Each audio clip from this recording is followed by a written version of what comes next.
I'm Zach. I'm Brady. And I'm going to tackle the first two questions. What titles are applied to learners identified under this exceptionality? There's a very long list. I chose to select a few for this slide. Autism, cerebral palsy, bipolar disorder, Down syndrome, Tourette syndrome, dyslexia, dyscalculia, ADD, fetal alcohol disorder, and chroniticus, which is caused by jaundice in infants. So most of these are genetic in origin, so they can be helped through either some kind of drugs and other things, but it mostly originates from genetics. Next one is how are students identified within this area? What processes take place? So there are around 10 steps in the testing and identification. First 4, I think, fall under the identification part of it. Step 1, child is identified by parents or school officials as needing to be evaluated by the Child Find System, which is a system created by a federal act that started all this. Makes it more uniform. The child is evaluated in areas suspected to show evidence of the disability. So they don't test all areas, they only test an area that they think it would be affected. And then step 3, child evaluation results are looked at by the parents and school professionals. Step 4, if the child is determined to have a disability by the previous discussion in step 3, the school will then create an IEP within 30 days. Now note that the parents are part of this every step of the way. They can appeal anything if the discussion comes back and they are like, well, we don't think your child has a disability. The parents can appeal that and say, no, I want outside testing. And when they ask for outside testing, the school has to pay for that, the public school. It isn't by coming out of the parent's pocket. Then the application of the first 4 steps, steps 6 through 7. The IEP is written, approved by parents, and then carried out in the schools. And then steps 8 through 10, the child's progress is monitored, the IEP is reviewed for effectiveness, and the child is reevaluated to see if the IEP needs to be changed at all. Alright, so what services do learners in this area qualify for or receive in schools? So I focused mostly on the autism spectrum because that's probably one of your more common and more challenging ones that you're going to see in schools.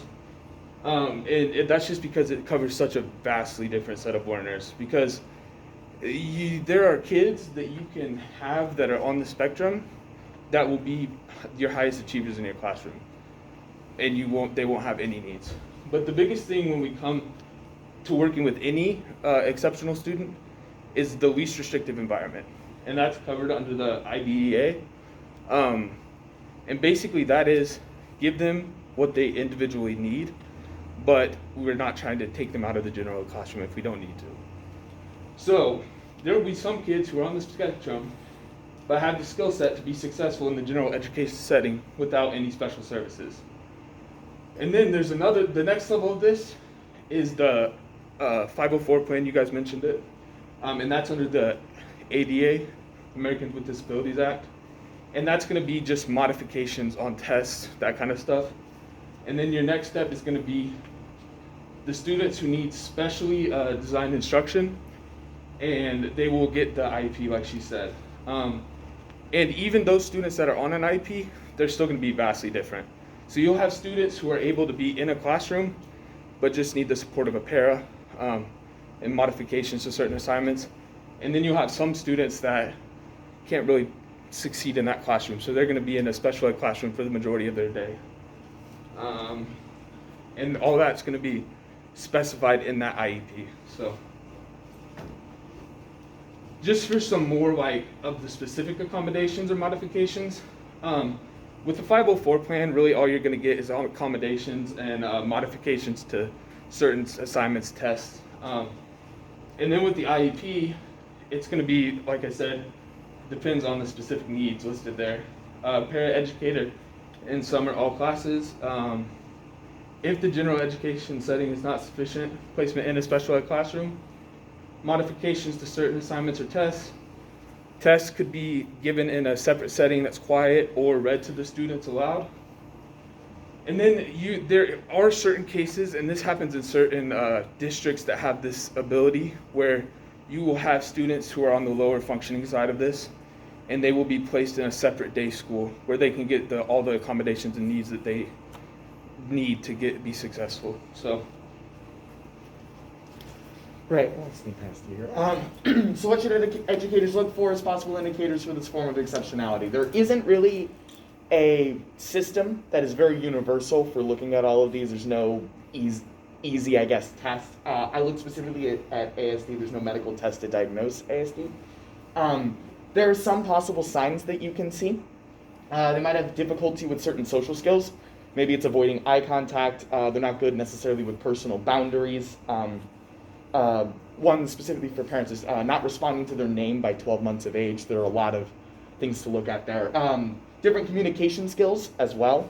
Perhaps some delayed speech and language skills, repeating words and phrases, reversing pronouns, saying you instead of I, some unrelated answers to questions being asked of them, not responding to pointing or not pointing themselves, not understanding jokes or that sort of thing, as well as some unusual interests and behaviors as well. You see this sometimes playing with toys in the exact same way every single time, or lining them up, being upset, particularly by minor changes, obsessive interests, having to follow certain routines, that sort of thing. If you suspect that in the classroom there's a child that has developmental needs, there's that step to talk with that parent about it. When you do that, you have to be kind and empathetic. In my third grade, I passed by my third grade teacher having a conversation with a parent talking about their they thought that their child had issues on ASD. The words they used is they said, "I think your child is really stupid," which was particularly rough. So making sure that you are kind and empathetic is extremely important. Also understanding your place. You are not a diagnostician, you're an educator. So it's understanding that as well. From there, if further action's taken, we go through the aforementioned identification and application process. What are some academic and social needs for students with this disability? This is what do you need to be doing in the classroom? A lot of this is really, it's managing your learning environment. It's having visual cues, having like marked boundaries, like this is where we have snack time, that sort of thing. That helps make connections. Storing classroom materials in see-through containers, keeping that visual learning intact. Having a clear and consistent schedule. All students crave structure. It's particularly important here. Formatting your schedule to the child's skill level is particularly important as well. Being able to build motivation. Have alternate between enjoyed and less enjoyed activities. If you have all of your less enjoyed activities on the exact same day, your child is not going to be paying attention throughout that entire day. Having clearly understood directions. Questions that all of your directions need to answer every single time is, how much work do I got to do? What is the work I have to do? When do I have to do it? And what do I get from it? Every single set of directions needs to answer those questions.